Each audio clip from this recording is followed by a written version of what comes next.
Muy buena tarde, amigas y amigos que nos acompañan una vez más a este segmento del Umbral.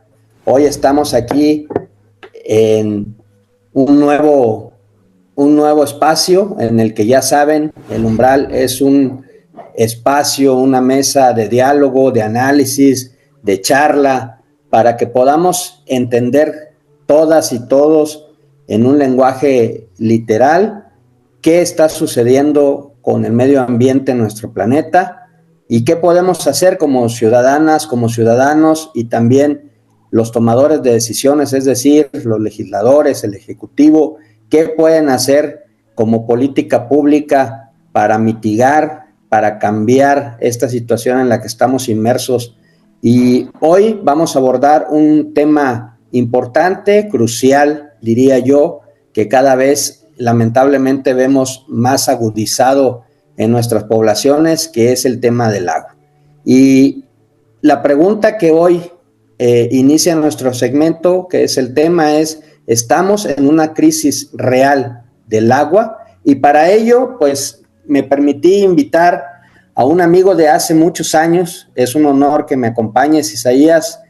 Isaías fue mi compañero en la secundaria, luego tuvimos la fortuna de coincidir en el colegio de bachilleres y ya para los vuelos profesionales nos separamos. Yo me fui a estudiar ciencia política en aquellos momentos e Isaías se fue al Politécnico Nacional, ahí estudió la carrera de ingeniero civil en la Escuela Superior de Ingeniería y Arquitectura. Después hizo su maestría en hidráulica, ha sido tesista en la Conagua y la mayor parte de su vida profesional se ha dedicado a la excavación y exploración de pozos profundos, es decir, al tema de agua subterránea, y pues es ya un experto en este tema. Hemos estado platicando de algunas cuestiones, sobre todo que se dan allá en nuestra región, sobre la contaminación de ríos, sobre la contaminación que hay en los yacimientos de agua, y pues esa es la razón de hoy poder invitarlo, que nos comparta su experiencia, su conocimiento. Yo te agradezco mucho, Isaías, que nos cedas un poco de tu tiempo. Sabemos que eres una persona ocupada, pero como lo hemos dicho, creo que la gente de a pie necesita saber qué está pasando realmente con nuestro medio ambiente, y sobre todo que los expertos puedan comentárselos en palabras muy simples, digeribles, y también aportarles qué podemos hacer, ¿no? Porque esa creo que es el mensaje que a muchos no nos queda claro. Algunos negamos la existencia del cambio climático, por ejemplo. Algunos más niegan que hoy tengamos una crisis de agua, y vale que los expertos pues nos digan si realmente estamos inmersos en una crisis, si realmente está cambiando el planeta, pero también qué podemos hacer para ir mitigando esos daños que nos pueden estar ocasionando lo que nosotros mismos provocamos, ¿no? Sí, por no saber, por no tener conciencia, porque muchas veces nos excedimos en la explotación o el aprovechamiento de nuestros recursos pensando que nunca se iban a terminar. Entonces, pues muy agradecido contigo, Isaías. ¿Qué opinas? ¿Estamos realmente en una crisis del agua? Adelante. Muchas gracias, Ernesto, por la presentación. Gracias por la invitación al programa. Pues quiero compartirle con ustedes, pues pequeños datos nada más sobre el agua en el mundo, ¿no? El agua, el problema del agua en el mundo o a escala mundial es básicamente de dos tipos, ¿no? El primer problema del agua, aunque no lo parezca, es de escasez, ¿sí? Cada vez la demanda de agua en el mundo va creciendo más y más y más, ¿no? Y la oferta del agua en muchos sitios del mundo, en nuestras ciudades, en nuestras poblaciones, pues empieza a bajar, ¿no? Y entonces eso solamente nos damos cuenta de ello cuando hace falta el agua, ¿no? ¿Sí? Normalmente cualquier ciudadano de a pie pues el día que no tiene agua se da cuenta de que el recurso en su vida es muy importante. La manera en que llega el agua a nuestras casas, pues nos facilita, nos hace cotidiano el tenerlo siempre disponible aparentemente, ¿no? No siempre es así. Entonces, cuando hace falta, el ciudadano de a pie se da cuenta, ¿no? Pero no sabe realmente de dónde proviene, hay veces, el agua que llega ya en un tubo, de dónde viene, ¿no? ¿Cuáles son las fuentes de agua que tenemos en el mundo? Son dos: el agua superficial y el agua subterránea, ¿no? ¿Sí? Entonces, esta necesidad no nada más se tiene en las casas para satisfacer necesidades básicas, ¿no? También se tiene para la producción de alimentos, también se tiene para el riego de cultivos, también se tiene para la industria, también se tiene para el consumo humano, que como te platico, bueno, pues nos damos cuenta que no existe cuando no llega a la casa, ¿no? Pero como ciudadanos, como habitantes de este planeta, todos los días, en todo momento estamos consumiendo agua, ¿no? En la ropa que usamos, en el calzado, en todo lo que se necesita, todo lo que usamos nosotros necesita cierto volumen de agua, cierta cantidad de agua para producirse, ¿no? Y entonces eso provoca escasez o competencia por el recurso en el mundo, ¿no? Porque hay muchos sectores, mucha población, que usan el agua, ¿no? ¿Sí? La otra circunstancia, básicamente habla de una crisis del agua, es la contaminación que provocamos del agua, ¿no? ¿Sí? En todas esas actividades que hacemos, nosotros introducimos productos químicos desde cuando lavamos la ropa, o lavamos un vehículo, usamos detergentes, jabones, usamos antibióticos, ¿no? En la parte de la industria, pues ese proceso para elaborar a lo mejor una prenda, un vestido, un pantalón, también agrega productos químicos a los desechos industriales que después esas industrias vierten hacia las fuentes de abastecimiento, ¿no? Agua superficial, lagos, presas, lagunas, ríos, etcétera, etcétera, ¿no? Sí, y en el campo, por ejemplo, tenemos un problema, pues no más grave aún, pero sí mucho más intensivo, ¿no? La producción de alimentos en los campos hace que se usen fertilizantes y otros productos químicos, pues que de cierta manera primero los aprovechan las plantas, se aprovechan para poder producir de manera intensiva esto que nosotros o que el mundo consume, pero que termina al final de cuentas contaminando el agua, ¿no? ¿Sí? Entonces, ¿qué pasa? Entonces, que la calidad del agua disponible va disminuyendo por escasez, por contaminación, y esa agua que nosotros usamos, pues cada vez empieza a ser menos disponible para su uso, ¿no? Y para su producción, ¿no?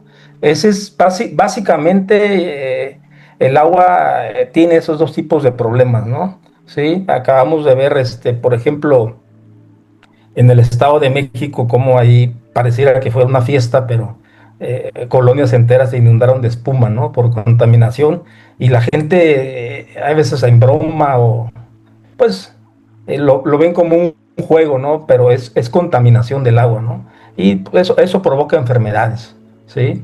Entonces, aunque te digo, parece difícil a veces de entender porque el ciclo hidrológico hace que, por ejemplo, en poblaciones allá en el sur de Oaxaca, escuchas que cuando llueve se inundan y pareciera que que el recurso agua está disponible siempre, ¿no? ¿Sí? O que tienes un pozo productor de agua y que es cuestión de encenderlo nada más y el agua siempre va a estar disponible y va a ser infinita, ¿no? Y es cosa que no es cierto, ¿no? Entonces, esos son básicamente los dos problemas. Este, en México sigue habiendo un problema, el principal problema que hay en México es de escasez, ¿sí? La disponibilidad del recurso sigue siendo el problema principal de México, ¿no? Tenemos 30 años usando el agua en procesos industriales, en el campo, como yo lo ¿sí? Empiezan a aparecer desde hace algunos años para acá problemas de contaminación, ¿no? Que normalmente como ciudadanos, como gobierno, siempre esos problemas de contaminación los hemos postergado, ¿no? Las soluciones las vamos aventando a largo plazo, a largo plazo, a largo plazo, ¿no? Sí, no hemos enfrentado ese problema, seguimos enfrentando el problema de la escasez, tratando de satisfacer las necesidades, ¿no? Sí, entonces el de la contaminación cada vez aparece más, aparece en las grandes ciudades, aparece en puntos específicos de los campos donde se usa mucho fertilizante, ¿sí? Pero hemos postergado sus soluciones, ¿no? Sí, entonces ese es el principal problema del agua en el mundo y en México, ¿no? Su disponibilidad o la escasez y la contaminación del agua, ¿no? Sí, te digo, vemos que se inundan poblaciones enteras. En esa parte no se está gestionando bien cómo usar, por ejemplo, el agua de lluvia. No se está gestionando bien. Hay algunos eh, pequeños ejemplos en el país, muchos en el mundo, donde ya se está tratando de pues implementar soluciones, ¿no? De cómo usar esa agua, ¿no? Porque te digo, donde ya los problemas de escasez empiezan a ser fuertes, se empieza entonces a pensar en maneras o en mejores maneras de aprovechar el agua, ¿no? Adelante, Ernesto. Muy bien, ¿Sí? Isaías. Excelente. Creo que has contextualizado muy bien la situación, sobre todo en México, ¿no? Hablemos, centrémonos un poco en nuestro país y bueno, aquí un poco también aplicado a nuestro estado, a Oaxaca, que me parece que pues Oaxaca pudiera ser un ejemplo, ¿no? Un pequeño universo dentro de México, porque Oaxaca tiene diferentes disposiciones de este recurso hídrico, ¿no? Mientras tenemos regiones en las que abunda el agua, en otras tenemos una gran escasez de este líquido, ¿no? Por ejemplo, hace años platicaba yo con expertos sobre la Mixteca, ¿no? En donde se están implementando obras para la conservación del suelo, la captación del agua, y me decían, es que no es que en la Mixteca no llueva, ¿no? Sino que por las condiciones del suelo, el agua se escurre, se va y lógicamente no se capta, esta no se infiltra en los mantos freáticos y por lo tanto hay escasez, ¿no? Y la otra, pues lógicamente, es la condición geográfica de la región, ¿no? Habría que excavar pozos demasiado profundos con bombas muy potentes para poder extraer el agua, ¿no? Y poder luego, imagínate, tienes el pozo a gran profundidad y luego cómo lo subes a una comunidad que está a 1200, 1300 metros arriba de donde está el pozo, ¿no? Entonces es logísticamente casi imposible, ¿no? Por la inversión que se requiere en municipios muy pequeños, en comunidades muy pequeñas que no tienen ingresos. Pero bueno, creo que le has dado el clavo en este contexto de la situación para que nuestra audiencia lo pueda entender. Tenemos por un lado escasez y por el otro lado tenemos contaminación, ¿no? Son dos cosas sumamente importantes. Hay lógicamente a nivel internacional muchos esfuerzos por revertir esta situación, ¿no?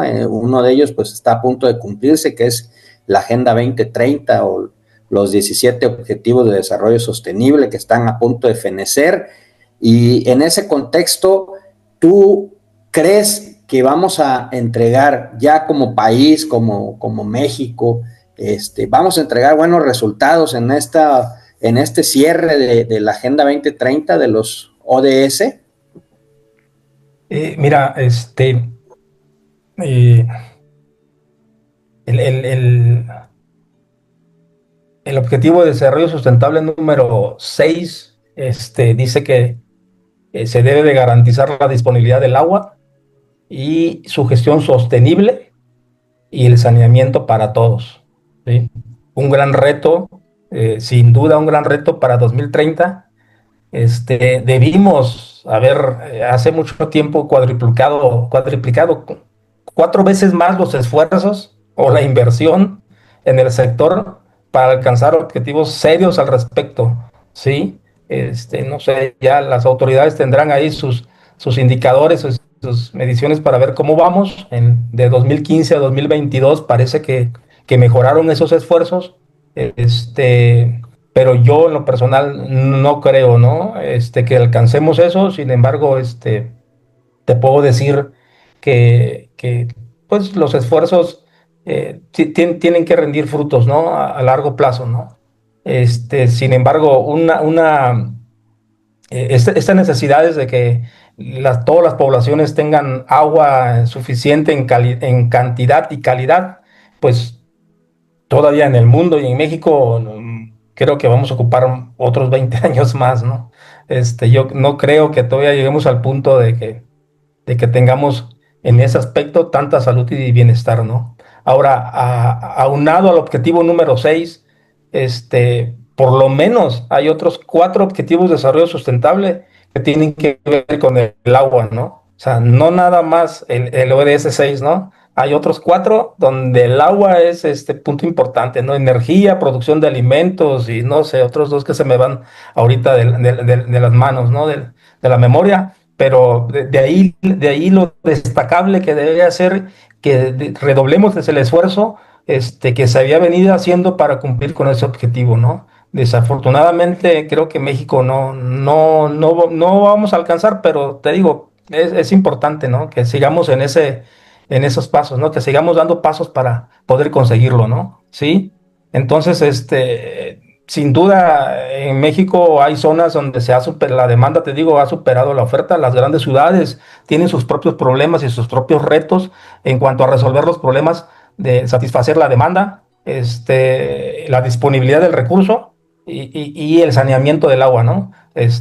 Ahí sin duda se nota más, ¿no? En las grandes ciudades. Hace poco, en una reunión el año pasado, todavía es debatible cuando dicen, oye, ¿y tengo que tener el agua para lograr mi objetivo 24 horas disponible en la casa o no? O con que el gobierno o el organismo operador de agua me entreguen la dotación que ocupo en el día es suficiente. Ahí está el debate, ¿no? ¿Sí? O sea, si yo abro la llave 24 horas y la tengo disponible, ¿eso quiere decir que estoy cumpliendo con el ODS 6? O si abro la llave de 10 a 12 de la mañana, estoy cumpliendo con el objetivo de 6 porque esa familia ya tiene satisfecha su demanda diaria de agua o su dotación diaria de agua, ¿no? Entonces, por ahí va el tema también a debate, ¿no? Entonces, pero sin duda, eh, los problemas de urbanización, consumo de alimentos, el cultivo, la industria, el sector energético que también usa agua, este, siguen provocando y exigiendo más disponibilidad de agua, ¿no? Sí. Entonces, yo pienso que cada vez va a ser más complicado alcanzar el objetivo, ¿no? Y hay zonas, como decías tú, que en la Sierra de Oaxaca, que a lo mejor poblaciones que sí tienen agua disponible, pero la tienen cierto tiempo nada más, ¿no? Sí, no la tienen todo el día, ¿no? Por su condición, ¿no? Hace rato que decías, por ejemplo, en el mundo, cada vez llueve más en poco tiempo. Sí, y por lo tanto el agua cada vez más es más difícil eh, tenerla mucho tiempo, pues hay fenómenos extremos de lluvias que se dan en 30 minutos, una hora, donde caen 140, 200 milímetros, ¿sí? Y ya deja de llover, ¿no? Y entonces antes llovía de mayo a septiembre, octubre en ciertas zonas, y ahora sí sigue lloviendo, pero la mayor parte de la lluvia de los milímetros caen en 4 o 5 lluvias, ¿no? No más. ¿Sí? Y las demás lluvias son pequeñas lluvias, ¿no? A lo mejor no todos los días, pero sí son pequeñas lluvias y de repente hay un fenómeno extremo, ¿no? Donde se concentra el 80% de la lluvia que va a haber en ese ciclo, ¿no? Entonces, imagínate entonces, ¿cómo le hago si yo dependo de fuentes superficiales o de captación para tener agua disponible y cumplir con el objetivo de 6? ¿Sí? Si tengo la lluvia, en 4 o 5 eventos en la Sierra de Oaxaca, ¿no?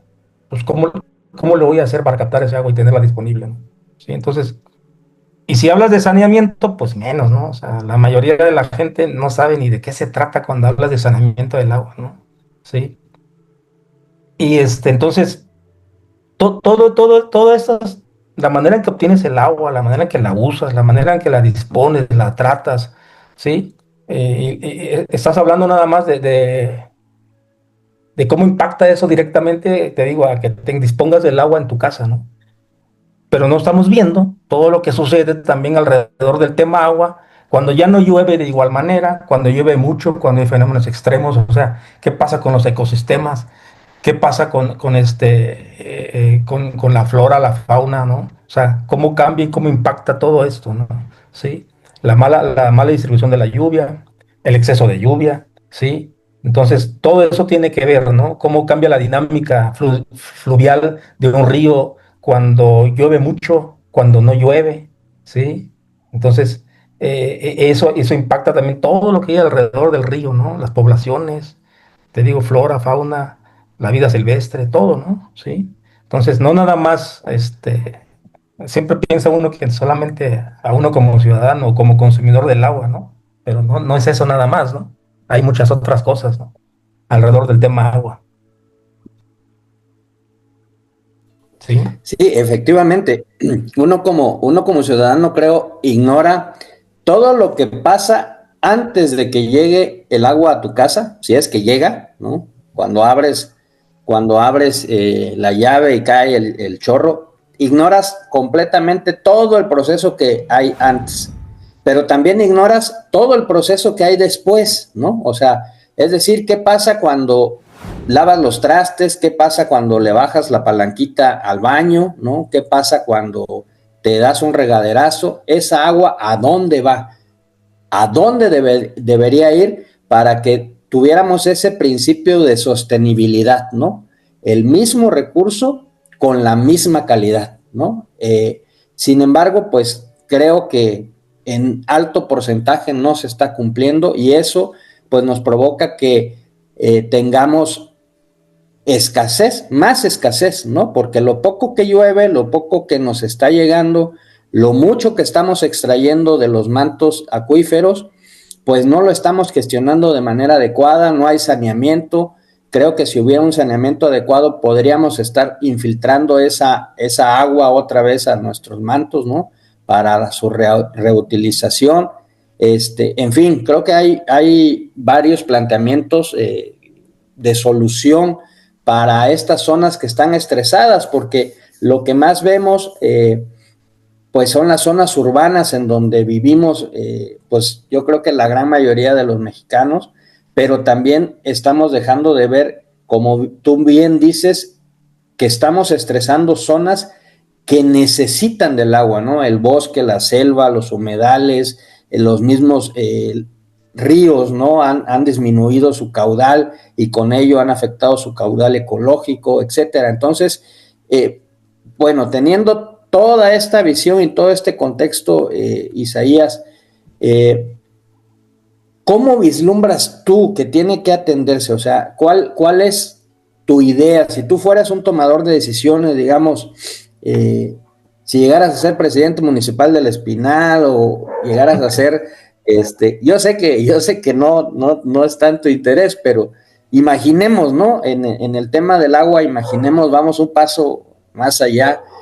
Mucho hemos hablado de la contaminación del río de los Perros, que hace algunos años, cuando tú y yo íbamos a la secundaria, nos íbamos a bañar ahí, ¿no? Ahorita ni de locos, ¿no? Ni pensar siquiera en ir a pescar una mojarrita ahí, porque ya sabemos todo lo que comió la mojarra, ¿no? Entonces, imaginando eso, imaginando que un día fueras presidente, decidieras incursionar a la política y fueras presidente, o mejor aún, que fueras gobernador o legislador, ¿no? ¿Qué propondrías como política pública? ¿Qué ves tú como un paso urgente que hay que dar para poder planear una gestión eficiente del agua? Pues sí, mira, les comentaba que en el tema del agua, ahorita acabas de decir otra cosa, ¿no? No solamente su disponibilidad, ¿no? Que depende a veces de cómo obtienes el agua, ¿no? De qué fuente, de una fuente superficial o una fuente subterránea, ¿no? Un pozo, ¿no? ¿Cómo gestionar? El ODS 6 dice que debes de tener pues, sistemas o organismos operadores que sean gestionados de manera eficiente, ¿no? Sí, y sustentable, pues, ¿sí? Entonces, ¿cómo gestionar el agua, la disponibilidad del agua? Es también un tema muy importante, ¿no? Sí. Para tenerla siempre disponible ocupas de tener estrategias, de tener maneras de cómo vas a gestionar esa disponibilidad, ¿no? Sí. Cómo tus fuentes las vas a gestionar todos los días, ¿no? Sí. Entonces, ese llega a ser un tema importante. Como bien dices, yo bueno, me he dedicado 20 años de mi ejercicio profesional al sector privado, ¿no? No he incursionado en otras áreas, ¿no? Pero veo que hablando del gobierno, hablando del ejercicio público en el tema del agua, el tema de aumentar la inversión, pues siempre es bueno para cualquier presidente municipal, gobernador, ¿no? Que le diga, oye, te voy a destinar tantos miles de millones de pesos al tema del agua para hacer obra, pues lo ven bien recibido, ¿no? Dice, pues está todo dar, ¿no? Ejercer más obra pública, ¿no? Sí. Entonces, ¿cómo ejercer esa obra pública? Debe estar muy bien alineado con los objetivos de desarrollo a los que se tiene comprometidos, al Plan Nacional Hídrico, ¿sí? Y que en los últimos años, por ejemplo, a lo mejor parece que son letra muerta, siempre son obras de relumbrón, siempre son grandes obras en las que se destina el recurso, ¿no? Y hay veces en lo local, en lo municipal, son cosas más fáciles, ¿no? De gestionar, de hacer, ¿no?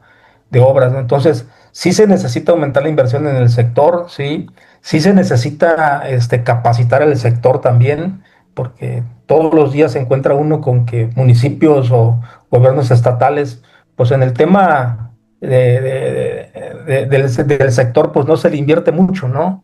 La falta de capacitación, no es que no haya gente capaz, hay mucha gente capaz en el medio, sí, pero sí se necesita capacitación, ¿no? Innovar en materia de agua, no sé, por ejemplo, hay muchos países que todos los días, por las necesidades que ya tienen, están innovando en el tema de agua. En México, pues lo hacen las universidades, ¿sí? Los centros de investigación, tratan de innovar en los temas de agua, ¿no? Desde la coordinación entre dependencias, pues no, pareciera que en México no existe tanto, ¿no? O sea, no, yo no lo noto, pues, ¿no? Y entonces, si todo esto se alineara y hubiera una gestión más integral del recurso, se lograrían mejor los objetivos, ¿no? Se alcanzarían más pronto, ¿no? Sí. Entonces, pues, ahorita, por ejemplo, resulta importante también para que veas hasta dónde está llegando el tema del agua, que la gestión, por ejemplo, de los acuíferos se da hasta de manera binacional, ¿no? Con Estados Unidos, por ejemplo, ¿no? Tienes que gestionar el recurso con un país que es vecino tuyo y en el que tienes que, en el que te das cuenta que tienes muchas diferencias en temas de tecnología, innovación, la manera en que gestionan ellos, cómo cuidan el agua, cómo lo administran, ¿no? Sí, hay muchas diferencias y entonces, si tú no haces eso en el sector en México, pues llegas a negociaciones, por ejemplo, del Tratado Binacional de Aguas en clara diferencia, ¿no? O sea, en desventaja, vamos a decir, ¿no? ¿Sí? ¿Por qué? Porque pues no ha sido un país, un estado, un municipio que no ha invertido en ese tema, ¿no? ¿Sí? Entonces, eso es importante, ¿no? Sí. Entonces, por ejemplo, si fuera a nivel municipal, yo no sé, desconozco mucho, por ejemplo, Oaxaca, si sus organismos operadores eh, tengan un sistema de gestión del agua, de su infraestructura de sus fuentes de abastecimiento, ¿no? Si los gestionan de manera segura, si garantizan el abasto, si no lo garantizan.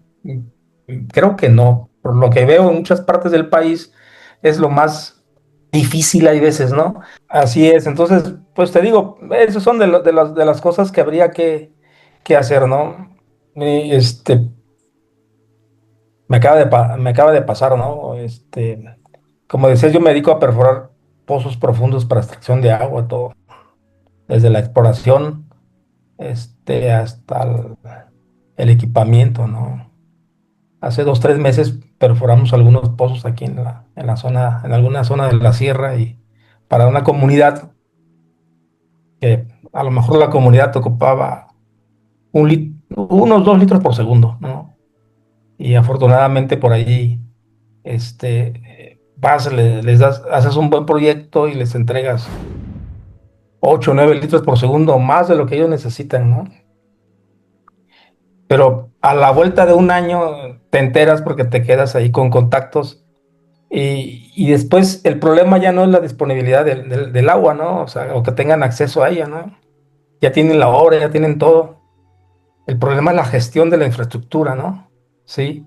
Al año, ellos, ellos por ahí, algún ingeniero por ahí me pasó una imagen de una cartulina donde le piden a la población ahí, a la comunidad, pues a la gente que por favor pague el servicio del agua, porque pues ya nada más le alcanza para pagarle el recibo eléctrico hasta julio, dicen, ya de ahí no tienen dinero, ¿no? Sí. Entonces, no nada más es la disponibilidad del recurso también, sino cómo gestionas la infraestructura, ¿no? O sea, cómo capacitas a esa gente para que pueda operar un pozo, una fuente de abastecimiento, para que sepa cómo administrar los recursos y cómo dar el servicio de agua a la comunidad, ¿sí? No es suficiente nada más con decir, ah, mira, ahí está la obra, ¿no? Y ahí tú ves cómo le haces, ¿no? ¿Sí?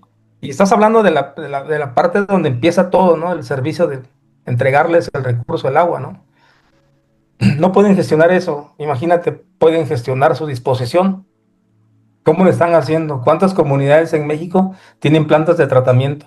¿Cuántos municipios en Oaxaca, en Guerrero, en Veracruz o en Zacatecas tienen plantas de tratamiento? ¿Y cuántas de verdad las están operando? Porque resulta que a veces las tienen, pero no las operan, porque no alcanza el presupuesto, ¿sí?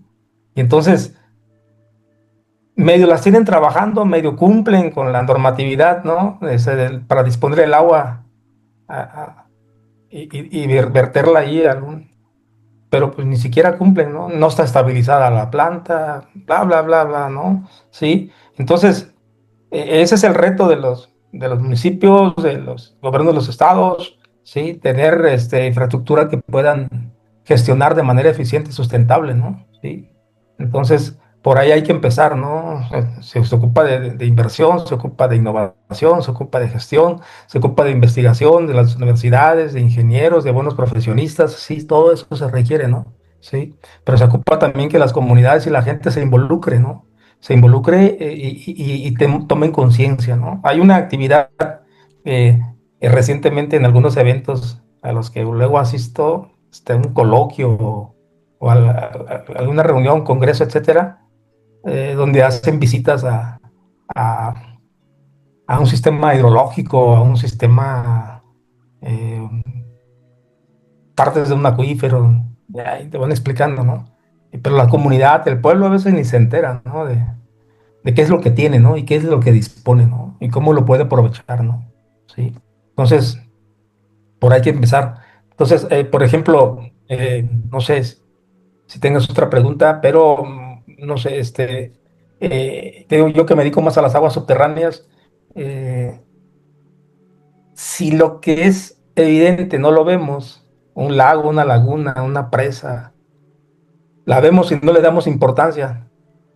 El agua subterránea tiene otro problema y un problema muy grave. No se ve, no se ve. O sea, la mayoría de las personas no sabemos de dónde viene el agua. Dice, ah, es un pozo, ¿no? Inmediatamente lo que tiende a pensar una persona que tiene un pozo, que se entera de que su agua viene de un pozo, es que el recurso, que el agua es infinita ya en el subsuelo, ¿no? Existe y siempre va a estar disponible, ¿no? Cosa que no es cierto. Totalmente incierto, ¿no? ¿Sí? Entonces las aguas subterráneas tienen esa desventaja y tienen muchas ventajas, ¿no? En relación al agua superficial, ¿no? Es un poquito más complicado de contaminar, de cierta manera siempre está disponible, ¿no? Sí, no se requiere de hacer mucha infraestructura para aprovecharla, sí, sí es cierto, ¿no? Pero y ¿sabes qué? Por ejemplo, la ciudad de Oaxaca tiene un sistema de pozos por ahí y aprovecha mucha agua subterránea, ¿no? Los acuíferos, todos en México están sobreexplotados, ¿no? Tienen cierto grado de explotación, ¿no? Después de la explotación o de la mala explotación de los acuíferos, lo que sigue es la degradación del acuífero, ¿no? Eso es lo que sigue, ¿no? Sí. Entonces, por ahí Oaxaca y algunos otros estados hay ejemplos de recuperación de aguas. Hace rato mencionaste tú, ¿no? ¿Y cómo le hacemos, no? Para aprovechar el agua. O sea, el agua que llueve, ¿cómo le haces? ¿Cómo la regresas al acuífero, no? ¿Cómo la regresas al subsuelo? ¿Cómo le haces para aprovechar ese agua en el futuro, no? 70% del agua que se consume en el mundo viene de los acuíferos, ¿no? 70%, ¿no? Y no tiene la importancia que debería tener. Hay una campaña ahí entre los que nos dedicamos al agua subterránea que dice que, bueno, ¿y qué hacemos? Pues hay que hacer visible lo invisible. Eso es lo que tienes que hacer, ¿no? Hacer visible para toda la población, para todo el que está en el sector, qué es el acuífero, qué son los pozos, qué es el agua subterránea, ¿sí? O sea, toma tu gente a la población y dile, desde niños, desde las primarias, desde las secundarias, dile, oye, y vemos el tema del agua aquí en la escuela del ciclo hidrológico y te lo quiero explicar y te lo dibujo muy bonito, pero allá está afuera, ¿eh? O sea, hay un pozo, ¿sí? Y que está extrayendo agua. Y si le enseñas que eso se infiltra en el subsuelo, que de ahí se aprovecha el agua subterránea, o sea, entonces hay que visibilizar lo que se hace en la comunidad, en la población, en el municipio en cuanto al agua, para que la gente tome conciencia de dónde viene su agua y cómo la debe de aprovechar, ¿no? ¿Sí? Y que participe también y que coadyuve y que pague el agua que usa también, ¿no? ¿Sí? Y después, te digo, nos cobran el agua, pero también hay que pagar el tratamiento, ¿no? Y la disposición, ¿no? ¿Sí? El tema ya también pareciera así de moda o la circularidad, ¿no? Del agua, ¿no? O sea, ¿dónde comienzo a usarlo? ¿Cómo la dispongo? Si la puedo reciclar, si la puedo reusar, ¿cómo le hago, no? ¿Sí? Entonces, todo eso, ¿tiene un costo? Sí, sí tiene un costo, ¿no? Pero lo que no haces hoy, por ejemplo, en los acuíferos, lo que pasa hoy en el acuífero se ve reflejado en 100 años, ¿eh? O sea, la escala de lo que sucede en el subsuelo, hablando de qué es lo que pasa en la recarga y en la gestión del acuífero, lo que no hagas hoy con él, lo vas a ver, lo van a ver tus nietos o tus bisnietos, ¿eh? La escasez o la disposición del recurso por lo que tú hiciste o dejaste de hacer, ¿sí? Entonces, esos, por ejemplo, son efectos del cambio climático, ¿no? O sea, a menor lluvia en un acuífero, menor infiltración, ¿no? ¿Sí? Entonces, si llueve mucho, como les comentaba hace rato, en tan poco tiempo, y no tienes la manera de gestionarla, de capturarla, de encauzarla, de usarla, de conducirla, etcétera, etcétera, pues va a escurrir, va a provocar inundaciones, ¿sí? Y todo esto, ¿qué pasa? ¿En dónde más repercute? Pues en las poblaciones que menos recursos tienen. Entonces, esta manera de gestionar el agua, de llegar a esos puntos, cuando tú le das agua suficiente a las poblaciones en cantidad y calidad y gestionas bien los organismos y gestionas bien el agua y gestionas bien su circularidad y la reusas y etcétera, etcétera, pues también vas alejando de la pobreza a esa comunidad. Si no, los vuelves más pobres. O sea, cada vez que se inunda una población, que se desborda un río, la gente pierde sus enseres, la gente pierde su infraestructura, la gente... ¿Y a quién le pega más? Al más pobre. O sea, es un círculo de pobreza también, ¿no? Sí. Y entonces el cambio climático, oye, dice, ¿y cómo impacta en que yo sea más pobre o menos pobre? Pues así impacta el cambio climático en que poblaciones se perpetúen en la pobreza, ¿no? Sí. Tengo años, 20, 30 años, que pegan huracanes, que escuchando que pegan huracanes en Acapulco, ¿no? En Guerrero. Es la misma gente a la que afecta, ¿eh? Es la misma gente cada año que sufre los efectos del cambio climático y de los fenómenos extremos, ¿no? Es la misma gente. Entonces, por eso es importante, ¿no? El tema del agua en el mundo, ¿no? Por eso es importante en esos términos, ¿no? Vale. Sí, sí, creo que en esta última participación has vertido temas este, muy interesantes. Por ejemplo, el hecho de que no nos podemos desligar de la gestión eficiente del agua con la educación ambiental, ¿no? O sea, es importante, como tú decías, que una población entienda de dónde viene su recurso, de dónde se está extrayendo, cómo llega a su casa, para que pueda hacer conciencia del cuidado que debe de tener para poder regresarlo y reutilizarlo, ¿no? Ya sabemos que no siempre ocupamos las mismas aguas, ¿no? Pero sí es importante que podamos entender el valor de que el agua que le regresemos a la naturaleza sea lo más parecido a la calidad de cómo la estamos extrayendo, ¿no? O la estamos aprovechando. Eso es importantísimo. Y también entender dentro de esta educación ambiental otro factor que también me parece muy importante. Todo tiene un costo, ¿no? Hace algunos años en un foro del agua, precisamente en Huatulco, un abogado, el colega, me decía, es que ya llevamos tantos amparos ganados porque el agua es un derecho humano y entonces el gobierno está obligado a proporcionarles a mis clientes el agua. Y yo le decía, bueno, sí, tienes razón, el agua llega, ¿no? Y a lo mejor el gobierno está obligado a llevarle el agua hasta su casa, pero y entonces toda la operación de la red, de la infraestructura y luego del saneamiento de esa agua, ¿quién la va a pagar? El gobierno no tiene la capacidad para absorber todos estos gastos de operación y es por eso que sucede lo que tú comentabas con esta comunidad, ¿no? Llega un momento en que no tienen para pagar la luz que hace funcionar la bomba en el pozo que les lleva el agua hasta sus casas. Entonces, ahí vamos a tener un momento en que se va a detener la operación de la red de distribución y lógicamente pues les va a dejar llegar agua, perdón, a sus viviendas y ¿quién va a tener la culpa? Pues el gobierno, ¿no?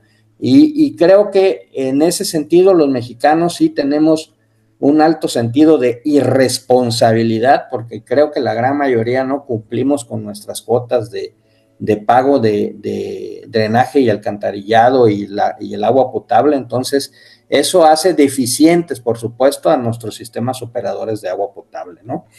Y por el otro lado, también dentro de esto que es la conciencia, dijiste algo que me parece muy importante también, que es la circulación del agua. Precisamente, así como estamos hablando en el tema de residuos, de poder circular o generar una economía circular para que los materiales o las materias primas que estamos utilizando en los procesos de producción se puedan mantener el mayor tiempo posible esas materias primas en la circulación de producción, consumo, creo que es lo mismo que debe de aplicar para el agua, ¿no? El agua que obtenemos debemos mantenerla la mayor parte del tiempo posible en la misma circulación para que nos siga sirviendo y podamos tener pues ecosistemas sanos y la misma calidad de vida que a lo mejor ya ahorita no tenemos, pero que tú y yo conocimos hace algunos años, ¿no? Isaías. Y bueno, pues creo que nos hemos llevado bastante tiempo en esta charla interesante. Está muy rico el tema y eso es importante para que podamos ahondar un poquito más y si seguimos conversando seguramente se nos van a viniendo más ideas y vamos a seguir extendiéndonos. Entonces, Isaías, pues agradeciéndote mucho tu experiencia, tu conocimiento, el que nos hayas permitido compartir contigo unos minutitos. Te pediría que para que terminemos ya el programa, nos puedas vertir tus ideas finales, por favor, Isaías, si eres tan amable. Hijo de la, pues sí, tienes razón. El tema del agua es muy extenso, ¿no? Muy extenso, pero bueno, para los que nos, nos encanta, nos gusta el tema, pues siempre es satisfactorio hablar sobre él y debatir, polemizar, ¿no? Y siempre el agua y la sugestión tiene muchos retos, ¿no? Muchísimos retos.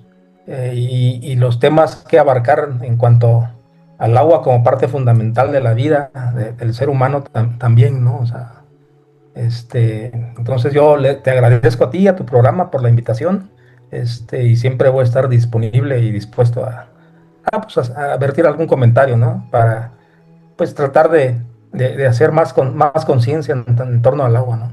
Sí, te agradezco mucho.